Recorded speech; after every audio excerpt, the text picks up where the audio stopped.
Kali ini kita akan membahas sebuah kasus pembunuhan yang cukup menggemparkan dari Tambora, Jakarta Barat. Yang membuat kasus ini terasa begitu janggal adalah cara pelaku mendekati korbannya. Bukan datang sebagai orang asing, bukan juga sebagai perampok yang tiba-tiba masuk ke rumah. Pelaku ternyata merupakan tetangga korban sendiri, dan yang lebih mengejutkan lagi, sebelum kejadian dia mengaku memiliki kemampuan spiritual dan bahkan mengarang cerita tentang sosok dukun yang sebenarnya tidak pernah ada. Jadi bagaimana awal mula kasus ini? Mari kita ceritakan pelan-pelan. Korban dalam kasus ini adalah seorang perempuan berinisial TSL atau yang dikenal sebagai Enci, berusia 59 tahun bersama anak perempuannya ES berusia 35 tahun. Keduanya tinggal di kawasan Jalan Angke Barat, Tambora, Jakarta Barat. Sementara orang yang kemudian menjadi tersangka adalah Febri Arifin yang berusia 31 tahun. Yang menarik, Febri bukan orang yang sama sekali tidak dikenal korban. Dia merupakan tetangga. Menurut keterangan polisi, Febri sudah mengenal korban sejak lama dan beberapa kali meminjam uang kepada korban sejak sekitar 2021. Masalahnya, utang tersebut terus bertambah dan belum juga dilunasi. Nilainya disebut mencapai sekitar 90 juta rupiah. Nah, dari sinilah cerita mulai menjadi semakin rumit. Karena ketika seseorang sudah memiliki utang yang besar dan tidak mampu membayarnya, biasanya akan muncul berbagai cara untuk mencari jalan keluar. Dan dalam kasus ini, cara yang dipilih justru membuat semuanya berakhir tragis.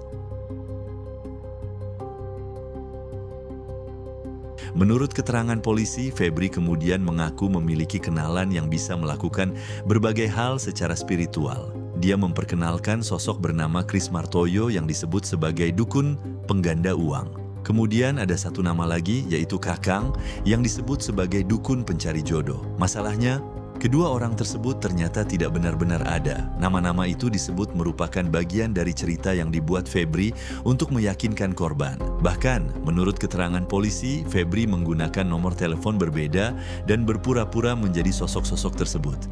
Jadi kalau kita lihat dari ceritanya, pelaku tidak langsung melakukan kejahatan. Dia terlebih dahulu membangun kepercayaan. Dan inilah bagian yang menurut saya paling mengkhawatirkan dari kasus ini. Karena korban ternyata mempercayai cerita tersebut. Pada Sabtu 1 Maret 2025, Febri datang ke rumah korban. Menurut penyelidikan polisi, saat itu ada rencana melakukan ritual yang berkaitan dengan penggandaan uang. Selain itu, ada pula cerita mengenai pencarian jodoh untuk Eka, anak korban.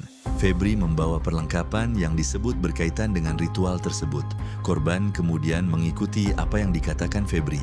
Namun masalah muncul ketika ritual penggandaan uang tersebut tidak menghasilkan apa yang dijanjikan. Waktu terus berjalan, tetapi uang yang dijanjikan tidak kunjung bertambah. Menurut keterangan polisi, korban kemudian marah dan mencaci maki Febri karena ritual tersebut gagal. Dan dari sinilah situasi berubah. Persoalan yang awalnya berkaitan dengan utang dan kebohongan berubah menjadi konflik yang jauh lebih serius. Dalam penyelidikan polisi, Febri kemudian melakukan kekerasan terhadap korban pertama. Setelah itu, korban kedua juga menjadi sasaran. Saya tidak akan membahas bagian kekerasannya secara berlebihan, karena yang lebih penting untuk kita pahami adalah bagaimana rangkaian peristiwa ini bisa terjadi. Setelah kedua korban meninggal, jasad mereka kemudian disembunyikan di dalam penampungan air di rumah tersebut. Beberapa hari kemudian, keberadaan ibu dan anak itu akhirnya terungkap. Pada 6 Maret 2025, polisi menemukan keduanya dalam kondisi meninggal di dalam toren air. Bayangkan saja, sebuah rumah yang sebelumnya dihuni sebuah keluarga, tiba-tiba menjadi lokasi ditemukannya sebuah kejahatan yang selama beberapa hari tidak diketahui.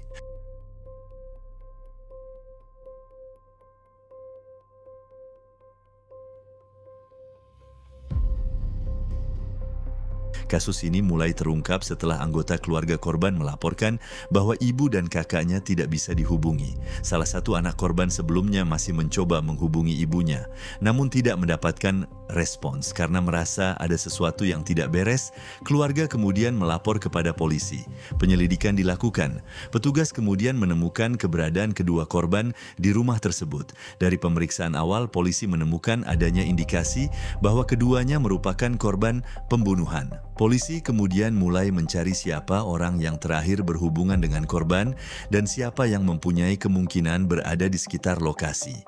Dan akhirnya nama Febri muncul dalam penyelidikan.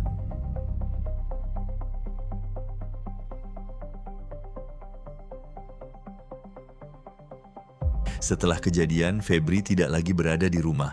Dia melarikan diri ke wilayah Banyumas, Jawa Tengah. Polisi kemudian bekerja sama dengan aparat setempat untuk melakukan pencarian. Pada Minggu malam 9 Maret 2025, Febri akhirnya ditangkap di kawasan Banyumas. Yang menarik, saat ditemukan penampilannya dibuat seperti orang yang sedang hidup terlunta-lunta. Dia bahkan disebut menyamar seperti tunawisma untuk menghindari kejaran polisi. Jadi dari awal dia sudah memainkan identitas. Mulai dari mengaku memiliki kenalan dukun, menggunakan nama-nama palsu, sampai akhirnya berusaha mengubah penampilan ketika melarikan diri.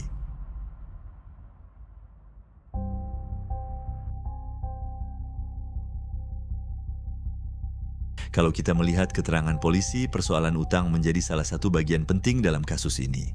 Febri diketahui memiliki utang kepada korban yang jumlahnya mencapai sekitar 90 juta rupiah.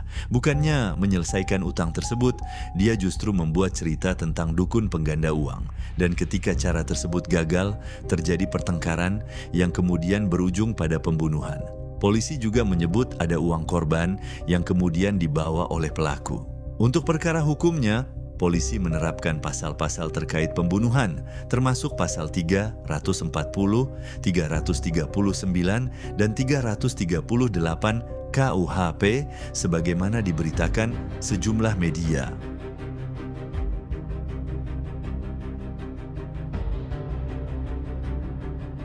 Kalau kita perhatikan dari awal sampai akhir, kasus ini sebenarnya memperlihatkan bagaimana kepercayaan seseorang bisa dimanfaatkan oleh orang lain.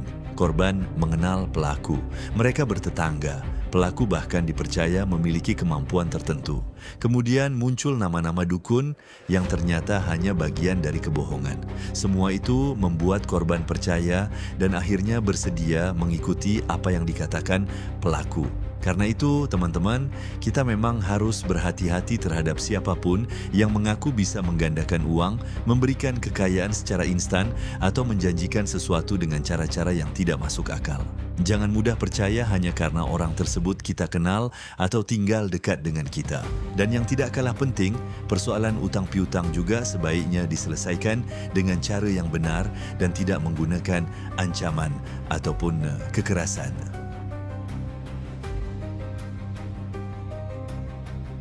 Jadi, kasus Tambora ini bukan hanya tentang pembunuhan ibu dan anak. Di baliknya ada rangkaian cerita tentang utang, kebohongan, penyamaran, kepercayaan yang disalahgunakan, sampai akhirnya berujung pada tragedi.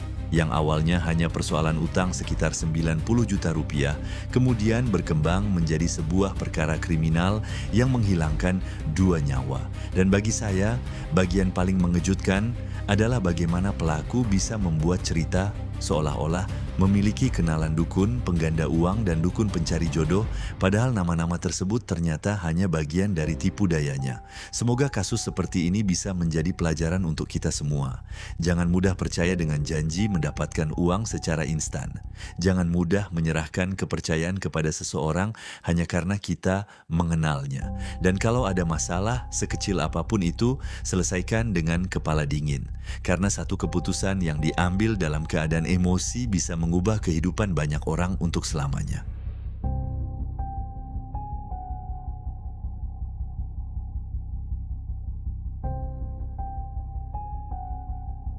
Semoga kasus ini bisa menjadi pelajaran untuk kita semua agar selalu berhati-hati dan menyelesaikan setiap masalah dengan cara yang benar. Kalau kalian punya pendapat mengenai kasus ini, silakan tuliskan di kolom komentar. Jangan lupa like, subscribe, dan nyalakan lonceng notifikasi supaya kalian tidak ketinggalan pembahasan kasus-kasus berikutnya. Saya pamit dulu, sampai jumpa di video berikutnya dan tetap jaga diri serta orang-orang di sekitar kita.